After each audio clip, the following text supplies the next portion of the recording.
Hello, you are listening to That Can't Be Right, a podcast all about exploring structural wrongs, cultural oddities, and wild opinions. I am your host, Ryan Rogan. And from the headlines, Jeff Bezos went to space in a penis. Olympic athletes are going to be sleeping on cardboard beds to stop them from making super babies. And the stock market got so bad that Fox News believes in science this week. Got a great guest and a great topic for you today, and you know that because you can read the title. But first, please rate and review That Can't Be Right on Apple Podcasts. Every 5-star review helps. And be sure to follow That Can't Be Right on the internet at TCBR Pod on Twitter and Instagram for 1, exclusive photos of my dog, Cynthia Cooper Jr., 2, extended conversations with my guests, and 3, my opinion on news stories that can't be right. As a bonus, if you're lucky, I might live tweet something. Last month, I offered my critique and praise of Fast 9, the first Fast and Furious movie I'd seen probably since Ludacris joined the cast, but it was a completely nonsensical treat. What are transitions to explain cross-country travel or cross-globe travel when you have family? So that's it for the intro. In the last decade or so of watching Black men and women die at the hands of police or racist weirdos who've deputized themselves to act as police, a new tier of celebrity or personality has emerged and probably best described as activists. And I don't mean that in a Tucker Carlson way where activist is a bad word. There are activists and journalists and organizers who are truly doing the Lord's work. And then there's Shaun King. So today I am talking to Hannah Phifer, a cultural and critic writer, one of my favorite follows on Twitter, about Shaun King. Hannah, welcome to That Can't Be Right. Hi, how are you? I am very good. Welcome. Where should we begin? How did you come across Shaun King? Like, when did he become someone you saw on your feeds? It's so funny because when Ferguson happened, I was 19 years old and I was chronically on Tumblr. And so, all these figures just started popping up, like D-Ray and, Shaun King and a few other people.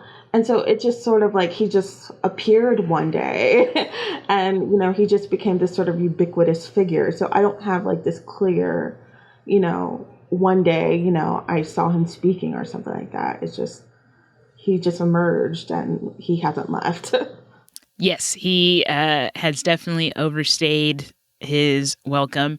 I will say I agree. I was trying to do research and I was like, okay, when did I start hearing his name? When did I start clicking? When did I trust him? And when did he break that trust? So, well, let me say this. Shaun King I maybe started with good intentions, maybe, but over the last 5 or 6 years has shown himself to be someone who, at best, I think is a weirdo, and at worst is very dangerous and fraudulent. So let's start with the first time you notice, hey, something's wrong with this guy. Do you remember one of those instances? I don't remember. I just remember just hearing people say that he's funny with money. I remember this video where this guy was just Shaun King is funny money or something like that. I don't remember what year was that, but it was still very much in the sort of first wave of Black Lives Matter activism. Mm-hmm.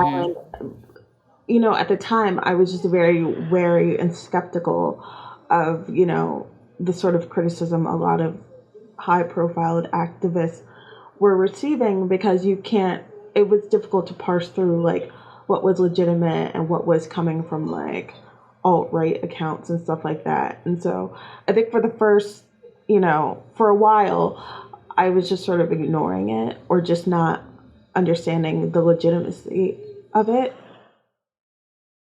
Yeah, agreed. So, like I said, we're kind of just going to go through his scams and just questionable behavior one by one. And I think just to kind of get one off our back is the idea of his parentage. And I'm not saying whether or not he's telling the truth. I'm not saying whether or not he is Black. Anyway, let's start there. I think for people who don't know, Shaun King, the story was, and I think this really goes to your earlier point. The story was Shaun King said his birth certificate has one man's name on it, but that's not his actual dad. His actual dad was a light-skinned black man. His mother had an affair. He's forgiven her. All is well. But I think to your point about like alt-right accounts kind of besmirching these different figures, the first story I read when trying to figure out the origins of that rumor was from Milo Yiannopoulos, the alt-right guy who's since been deplatformed everywhere. And I know like time is very weird because all of this seems to happen like last year, but we know that's not the case. What did you think when you were initially reading those rumors and reports that he's not who he claims to be? Well, as I said, it was still during a time where I think a lot of people were giving a lot of these activists the benefit of the doubt and understanding, the sort of, smear campaign that a lot of high profile activists of today and of, yesteryear have gone through. So I was never quick to, turn on him or, give credence to these sort of rumors. Yeah, definitely. So let's jump into it. I think some things that I have noticed that were weird. Well, let's start, I guess, maybe the most high profile one, and something you did a really excellent Twitter thread on maybe a few weeks ago. Raising money, fundraising. You mentioned earlier Funny Money. That has been a constant throughout his last 7-10 years in the spotlight. In 2000, actually, I'm not going to tell the story. Could you tell us what happened with Tamir Rice's family and the attorneys and whatever he was doing, Shaun King was doing? Well, I'm still, trying to understand what happened with the money, but the situation with Tamir Rice's family, I started tweeting about that because a few months ago, Tamir's Rice's mother came out and she just spoke against a lot of high-profile activists such as Tamika Mallory, and then Shaun King inserted himself in it. And so that's when Samaria Rice came out and said that, she doesn't like Shaun King either. And so a few weeks back, maybe even a month ago at this point, but apparently Shaun King and Samaria Rice had some sort of meeting over Zoom. I'm guessing sort of just to hash out their differences or, for Shaun to do whatever, to apologize or I don't know. But then he wrote about it a few days later for his newsletter with the North Star, his website, the North Star. And then Samaria Rice had to come out again through her Instagram and say, I don't know why you're talking about this meeting. You made me feel very uncomfortable. And I don't trust you, white man. Like she said all of that. And so, then it just spun out of control very quickly because once she said that, that picked up a lot of news coverage. And then a few days later, like this weird account surfaced on Twitter that someone randomly DM'd me. And it was just like someone claiming to have been in on the meeting and saying that, Shaun was completely sweet and understanding and basically just trying to paint Samaria as this, villain. And she started getting a lot of backlash from his followers. And I mean, I very publicly have not liked him or respected him for quite some time, but that was just like the final straw for me. Because it's like, if we're attacking the mothers of slain Black children, it's like, what is the Black Lives Matter movement even for now? And so that's when I created my thread, and that's when I really started to put more effort into, getting people to deplatform Shaun King. Definitely. I don't know, and I know you asked about the money, and I mean, I haven't looked too deeply into that. She says that he started fundraising money without her permission, and that I guess, he never gave her all of it. I'm not exactly sure the extent of all that, but that's where, the sort of, social media backlash that she got was why, I got people to start, blocking him. Yeah, definitely. And going back to the Twitter account that someone DM'd you, it was revealed that the photo for that Twitter account was someone who was recently murdered in, like a young rapper who had recently been murdered in Ohio. The account didn't exist before, that conversation started. And then once people were like, is this your burner account, Shaun? It disappeared. Again, someone doing weird things that are very disrespectful.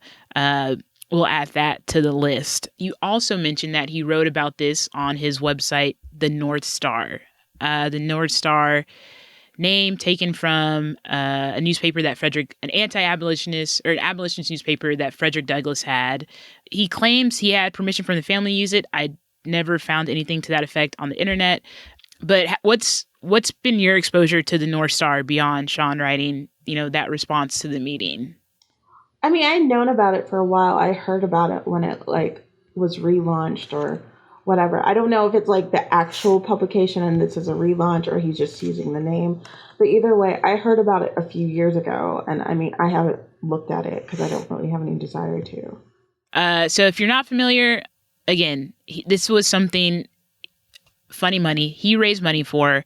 He had an editor-in-chief, a woman named Keisha Blaine, who said he was a liar and a fraud. But she couldn't say more because she was under an NDA.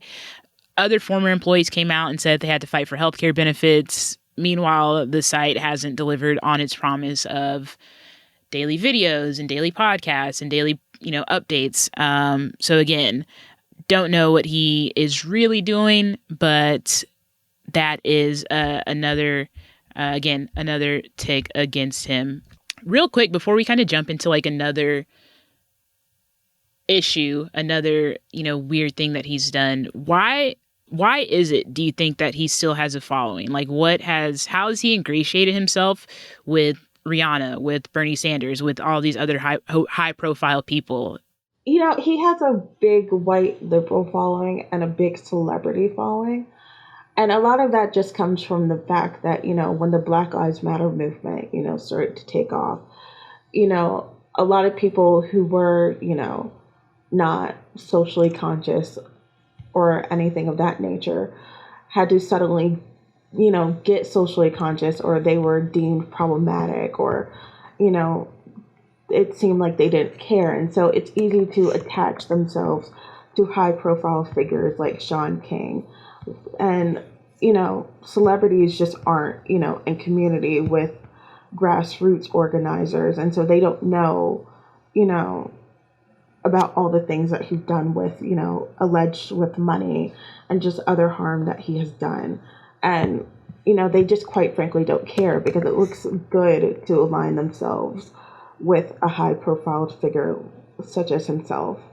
I found a post you wrote about like celebrity activism. What do you think his continued presence means for, that space? Do you think him existing with a community saying, hey, he's not legit, and then this other community obviously giving him some credence, lending some legitimacy to him, what do you think that means for other people who are in the movement, who are actually doing the work, who are, listening and being respectful and not scamming people out of money or opportunity? Well, I'm in community with a lot of grassroots organizers. And according to them, he's not accepted anywhere in this country in like real like grassroots movement. And that's why, Right.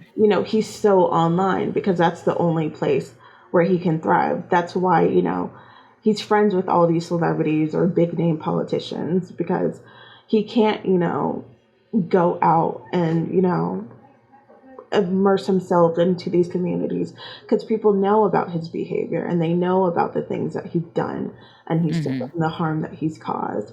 And so, it's just, he takes up a lot of space, and he takes away a lot of resources because,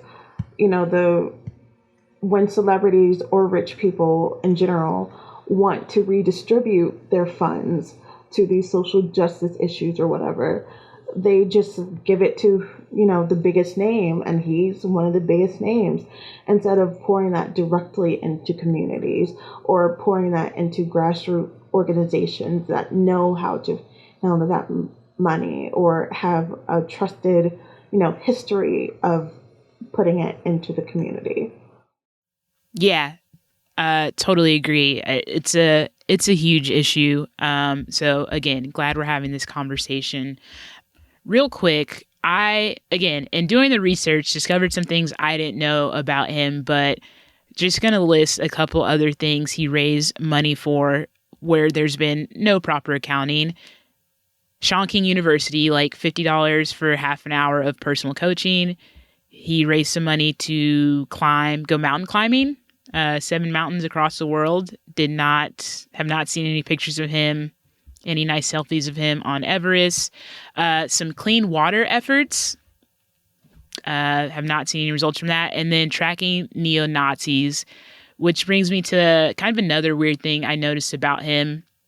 And something you mentioned earlier, he likes to insert himself into the conversation. So looking back at a couple of instances where he inserts himself into the conversation, and then he's very wrong. So one notable example that, produced a lot of funny memes on Twitter was with Brother Nature. When Brother Nature was getting beat up. If you don't remember Brother Nature, I don't know where he is. He really kind of fumbled it back for himself. But Brother Nature was a guy that was always feeding the deer and the animals. Video made it to the internet of him getting beat up at a restaurant. And then Shaun King comes in and was like, we're going to find the people who did this to you. And someone was like, Shaun, the guy who did this to him, posted the video. And then we saw the whole video, and it turned out Brother Nature had instigated the whole thing. So there's that. There was a couple of other instances where he's posting these pictures and looking for people who allegedly did things, or saying these are the people who did this. And he's been wrong several times with really harsh consequences. So that is more Shaun King. Another thing I wanted to talk about was with Clarissa Brooks. Could you kind of explain his relationship, or that feels disrespectful to call it a relationship, but his ties to her and like the behavior he exhibited in that situation? Well, for full disclosure, Clarissa is a friend of mine, and Okay. we've actually been friends since middle school, which makes this whole thing even funnier. But back in 2019, I believe it was, Centoya Brown. And if people forgot who Centoya Brown was, she was this young woman who was in prison for a long time because she killed her sex trafficker. I believe that's what it was. And so she was being released, and, it was a great moment for a lot of people on the internet because a lot of people had been organizing around her release. And so I think, Shaun King had said something about it, and I don't know, but Clarissa tweeted out, is Shaun King going to raise money for Centoya, and then it mysteriously disappears? Something to that effect. And at the It time, would fit the pattern.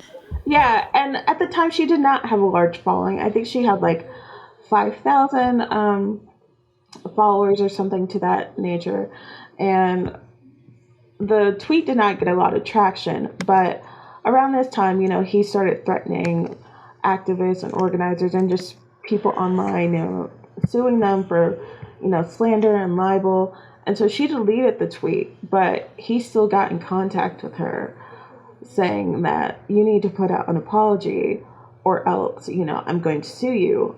And she said, well, then sue me. She said, it's like, But she's not going to apologize. But what ended up happening is 10 minutes after that email exchange, he just posted her on social media, and it became this huge thing of her being harassed by his followers. And and then he ended up, not even pursuing the lawsuit because it's a frivolous lawsuit. Those kind of things are hard to really, go through with. But but I don't think, I think it's very obvious his intention was never to sue anybody or, that he really felt threatened by these tweets. I think he just wanted to show, the sort of power that he wields on, that he can wield on young, organizers. So Shaun King is a grown man. Yeah. Very surprisingly. But it seems to be his pattern, right? He raises money. The money is spent kind of dubiously. Maybe he helps some people, but no real accounting has happened. Some of his organizations aren't properly registered, so it's hard to say. But like, has no one pulled him to the side and been like, hey, Shaun, like if you disagree with someone, don't do it publicly because people on the internet are crazy and will go after these people? I mean, I'm sure that has happened. I've seen tweets from some of his peers along that nature, but I think there are often, a lot more people in his circle who are saying that he has the right to sort of pursue these, slanderous allegations. And even, it's like a tweet from, someone who does not have a fourth of his, sort of power is not the same as like, these alt-right websites, who say very vicious things. But it's very telling that he went after young Black women and not, these big media figures who have said, really legitimately harmful things about him. Mm-hmm. So those are the main things that have drawn my attention. And, I unfollowed Shaun King a while ago. I still get sad when I see people sharing his posts or comments or fundraisers on social media. What do you think it would take to deplatform Shaun King, to keep him? I think I might have mentioned at the top that he said he's taking a break from social media. What do you think it would take to keep him off of social media? I don't know what it would at this point. I think the sort of traction around the Block Shaun King movement has taken off a lot more than it would have even, say, 6 months ago.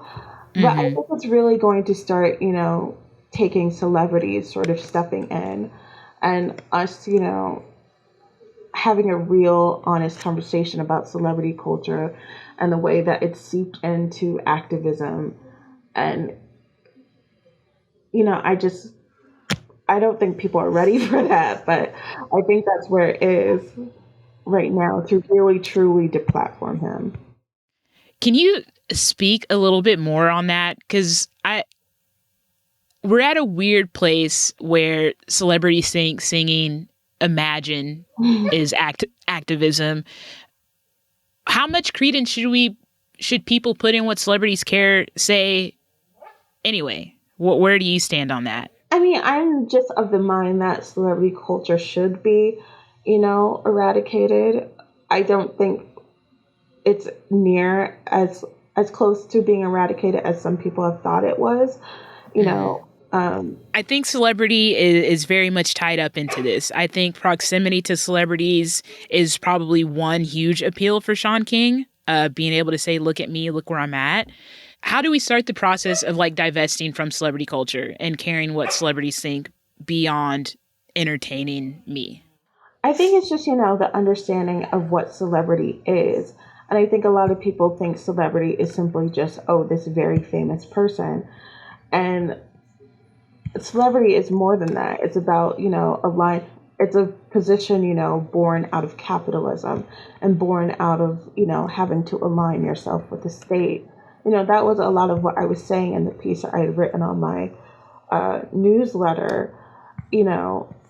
A celebrity is often, the site of what the sort of violence is that we're fighting against. And it's easy to sort of ignore that and be like, oh, this is just entertainment and they're just here to entertain us.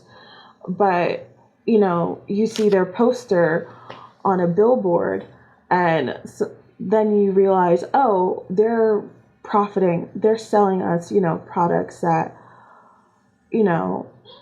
people are working in sweatshops for, or, you know, they're working for a company that collaborates with the military or something like that. And celebrity is just so much deeper than, you know, this person, you know, is a good singer or this person is a good actor. It's someone who is actively, you know, aligning themselves with violence and with harm. If we're not engaging with Shaun King and his like with celebrities and they're like, who are the people and the organizers and the workers online that you think people should be following? You know, I'm just of the belief that we shouldn't make figures, you know, we shouldn't, you know, have leaders. I believe in organized people, you know, organized working class. And it's about more than just, you know, one singular person, you know, being the lead of all of that. I just tell people, you know, join an org within your city, or, you know, follow organizations on Twitter if you don't have one immediately in your city. And if you don't have people who you can organize with, I think that's, you know, the best way that we can start making our way out of, you know, having figures like Shaun King and other people, you know, that I won't get into today. Yeah, there were names that were mentioned that it could have been a wormhole. But I think you bring up a good point. That was probably the follow-up question I should have asked. Like, we put these people on a pedestal, and then I think part of the problem is that they start to believe they belong there too. But that's, again, for another conversation. Hannah, before we wrap up, is there anything, one, I didn't cover, and two, that you want to promote? Where can people connect with you, your writing? What are you excited about? I don't know if there's anything else I want to say besides block Shaun King. He's still on Yes. Instagram, and I'm sure he's going to reactivate on Twitter in like a month or so. So when that happens, you know, if you haven't already, just go ahead and block him. And I'm written by Hannah across all platforms, on Twitter, on Instagram, on my Substack, and that's all for right now. I'm working on some stuff, but I don't have anything to talk about right now. Okay. No problem. No problem. Well, Hannah, thank you so much. You heard it here, y'all. Block Shaun King, because I feel like he's going to come back with something ridiculous. I feel like however he comes back, it's going to be weird. There'll probably be money involved. And we might get in trouble for this episode, but it needed to be said. It needed to be done. That's it for this episode of That Can't Be Right. Again, follow Hannah across the internet, written by Hannah. Follow me at TCBRPod on Twitter and Instagram. If you have any follow-up questions about any behavior, if you want to correct me, that's fine. You can send that to trash@gmail.com. That is it. Thanks for listening, y'all.